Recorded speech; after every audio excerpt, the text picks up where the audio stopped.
Bem-vindos à segunda parte de A Arte da Guerra, desta vez para voltarmos à outra guerra que continua no terreno e que esta de Israel com a Palestina quase fez esquecer. A Ucrânia, embaixador, que chegou a comentar, o presidente da Ucrânia chegou a comentar, como aliás o embaixador já referiu, a questão de Israel, parece-me que de uma forma um bocadinho à margem, ao lado daquilo que é o mais certo, pode vir a sofrer consequências com a guerra em Israel. Sabe-se que Israel não é propriamente um país pobre, com certeza que para manter a guerra que quiser manter contra o Hamas não terá com certeza que pedir ajuda internacional, mas o certo é que, por exemplo, em termos de armamento, pode ter que precisar de ajuda internacional e neste momento não há armamento disponível nem sequer para a Primeira Guerra, a da Ucrânia, quanto mais para a Segunda, ou então precisamos de dividir o que ainda há pelas duas guerras. Há consequências para a guerra da Ucrânia por causa de uma nova frente de guerra, desta vez em Israel? Como é sabido, o principal apoio à guerra na Ucrânia é dado pelos Estados Unidos. Como é sabido, os Estados Unidos estavam com algumas reticências, nomeadamente no campo republicano, nesta discussão do orçamento, e vive-se neste momento um vazio de orçamento nos Estados Unidos, uma espécie de gestão por duodécimos, e havia uma dúvida de se era possível, particularmente até ao princípio do ano, garantir dinheiro para a guerra na Ucrânia. Esta situação cria uma situação nova, mas isto pode vir a favorecer a Ucrânia, de certa maneira, porque Joe Biden, que tem a garantia absoluta de que republicanos e democratas vão aproveitar, apoiarão Israel e apoiarão qualquer tipo de financiamento a Israel, porque isto faz parte do politicamente correto da vida americana e estamos a caminho de eleições. Joe Biden já ligou as duas coisas, isto é, já disse que a proposta apresentada pelo governo é para financiar Israel e para financiar a Ucrânia. Vamos ver se depois, tecnicamente, isto é possível, etc. Mas, manifestamente, digamos, isto não favorece a Ucrânia, do ponto de vista geral. Além de que, no fundo, acaba por dar mais um passo num certo cansaço que existe sobre a guerra na Ucrânia, e veremos as consequências disso.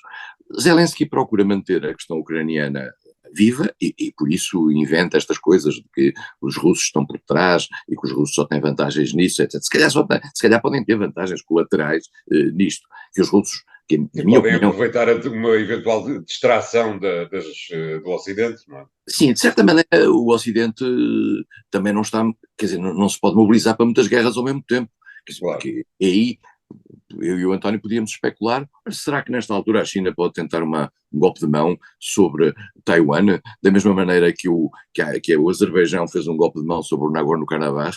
Quando as guerras começam a ser muitas, de repente há aqui uma situação ao contrário. Eu devo Bem, dizer, só falta a Turquia intervir em Chipre também. com toda a honestidade, que no meio desta guerra, no meio da guerra da Ucrânia, e agora particularmente nos últimos tempos, eu estava a pensar exatamente ao contrário. Eu estava a pensar que Israel ia aproveitar para fazer uma ação na faixa de Gaza ou na Cisjordânia. Não estava a contar com a ação do Hamas. Certo. E, portanto, a situação no terreno está a começar a estabilizar-se ainda mais, pela simples razão, na Ucrânia, dado que estamos a chegar ao inverno. Há dados contraditórios nas últimas horas sobre aquilo que era a testa de ponte que a Ucrânia tinha conseguido na sua contraofensiva na zona de Zaporizhia, porque aparentemente a Rússia estaria a fazer um contra-ataque por Avdiivka que podia eventualmente até cercar essas posições. Portanto, há elementos contraditórios. A Rússia, entretanto, já tinha feito, e vale a pena, a gente esquece, passam uns dias, tinha feito ataques muito fortes, com muitas mortes em populações civis, em aldeias que supostamente não eram alvos militares, o que levava a pensar que a Rússia estaria, digamos, a mudar digamos, o caráter da guerra, e isto é perigosíssimo, no sentido de já estar um pouco à vontade até para matar civis, de forma quase deliberada, embora nunca o assumisse. Mas a ideia é que a Rússia estava numa estratégia, digamos, de terror, isto é, tentar criar um terror sobre a população civil, naquela velha lógica de criar um cansaço.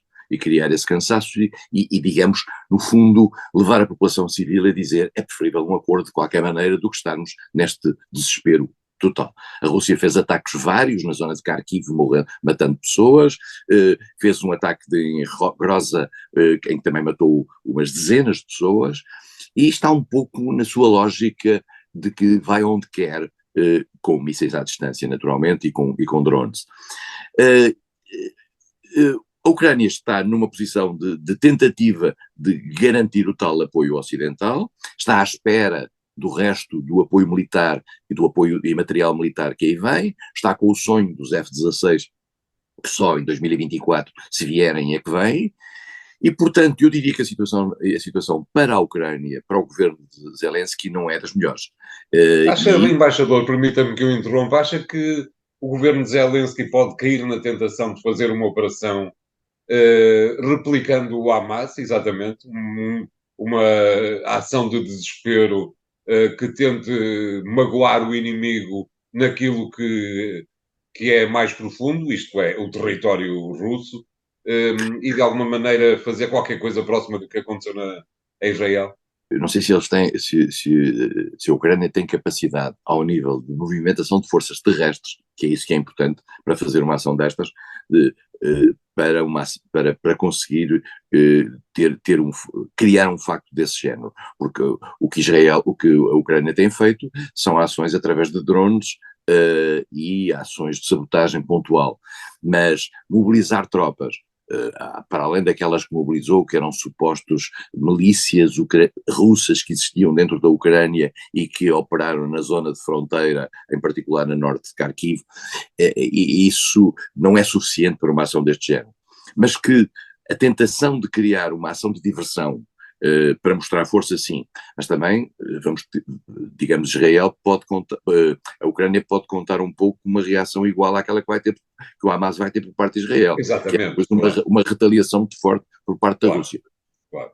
Embora a Rússia já desse mostras, e vale a pena fazer este ponto, a Rússia já deu mostras ao longo deste ano que toda a sua capacidade de reação é feita apenas ou com mísseis ou com drones, e matando mais ou menos civis, às vezes com o argumento de que são zonas militares que estão ocupadas por civis, e nós sabemos que isso teoricamente é possível na guerra, mas não era nesta aldeia de Groza, onde não havia aparentemente militares. Portanto, a capacidade da Rússia de reagir, das duas uma, ou passa ao limiar, o tal limiar do nuclear tático, que sempre se disse, mas nunca teve até agora a coragem de o fazer, e aparentemente terá sido desestimulada de entrar na via nuclear pela China, vale a pena dizê-lo, a China que tem feito sinais públicos muito interessantes relativamente à não utilização do nuclear, e portanto a Rússia não quererá perder naturalmente o apoio que tem da China e todo o suporte que vai tendo. Mas gostava já agora de dizer uma coisa a propósito da Rússia, porque posso me esquecer. A Rússia tentou entrar para o Conselho dos Direitos do Homem das Nações Unidas, que é uma coisa que se vai por votos entre os Estados-membros das Nações Unidas. A Rússia não conseguiu entrar, o que significa que, apesar de tudo, o isolamento da Rússia no plano internacional está a ter o seu caminho. A Rússia, houve umas dezenas de países que votaram a favor da Rússia. E é muito irónico que a Rússia tente entrar para o Conselho dos Direitos do Homem dos Estados Unidos. Já estiveram países como a Líbia, já estiveram países de todo o género, estão lá países absolutamente inenarráveis. E, portanto, o Conselho é, por simplesmente, um lugar para onde onde os países são eleitos pelos outros. Não é necessariamente em função de valores que eles defendem. Só que o facto dos outros não terem votado na Rússia significa, digamos, qualquer coisa relativamente ao isolamento diplomático da Rússia. E isto é importante, e foi importante neste aspecto. E, portanto, vamos ver o que é que pode ali acontecer. Zelensky procura esbracejar, digamos, um pouco para aparecer ainda nas notícias, tendo em conta que o esquecer o caso ucraniano é uma tragédia para Kiev. E, portanto, este confluir de atenções para o caso do Médio Oriente é muito mau para a luta ucraniana. Já agora um ponto, António, isto, andando para a frente e para trás, no caso de Israel e da Palestina, houve um momento muito mau para a Comissão Europeia.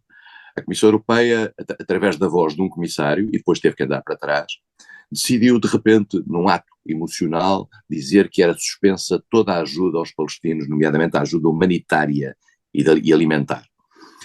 Este ato é um ato abjeto, é o nome que eu tenho, não tenho outro, obsceno, porque nós temos que perceber que há milhões de pessoas, ou centenas de milhares de pessoas, crianças,